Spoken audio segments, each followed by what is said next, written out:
സ്വാഗതം. ഇന്ന് ഞാൻ ഉണ്ടാക്കാൻ പോകുന്ന സിമ്പിളായിട്ടുള്ള റെസിപ്പിയാണ് മസാല മിക്സറാണ്. മസാല മിക്സറിന് 4 സാധനം നമുക്ക് ആവശ്യമുള്ളൂ. ഒന്ന് ലൈസ്, രണ്ടാമത്തെ മിക്സർ, മൂന്നാമത്തെ ടൊമാറ്റോ, നാലാമത്തെ ഒനിയൻ. ആദ്യം നമ്മൾ ഒരു പാത്രം എടുക്കുക. പാത്രത്തിലേക്ക് നമുക്ക് ലൈസ് എടുക്കുക. ലൈസ് നന്നായിട്ട് കട്ട് ചെയ്ത് അത് ബിറ്റ് നന്നായിട്ട് പൊടിച്ച് അതിനകത്തേക്ക് ഇടുക. അതിനുശേഷം നമുക്ക് മിക്സർ എടുക്കുക. മിക്സറും നമ്മുടെ ആവശ്യത്തിനനുസരിച്ച് മിക്സർ ഇടുക.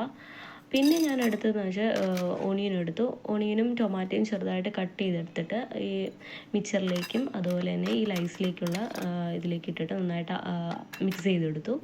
ഇത്രയേ ഉള്ളൂ. ഈ നാല് സാധനങ്ങൾ വെച്ചുണ്ടാക്കാൻ പറ്റും. വളരെ സിമ്പിളായിട്ട് റെസിപ്പിയാണ്. എല്ലാവരും ട്രൈ ചെയ്യണേ. പിന്നെ പിള്ളേർക്ക് എല്ലാവർക്കും ഇഷ്ടപ്പെടുന്ന ഒരു ഭക്ഷണം തന്നെയാണ്, ഒരു സ്നാക്സ് തന്നെയാണ്. എല്ലാവർക്കും കൊടുക്കാൻ പറ്റുന്നൊരു സ്നാക്സ് തന്നെയാണ്. എല്ലാവരും ട്രൈ ചെയ്യുക. നിങ്ങളുടെ കമൻറ്റുകൾ രേഖപ്പെടുത്തുക. വീഡിയോ ഇഷ്ടമാണെങ്കിൽ ലൈക്ക് ചെയ്യുക, സബ്സ്ക്രൈബ് ചെയ്യുക. അതുവരെ നെക്സ്റ്റ് വീഡിയോ ആയിട്ട് ഞാൻ വീണ്ടും വരുന്നതായിരിക്കും. Bye bye.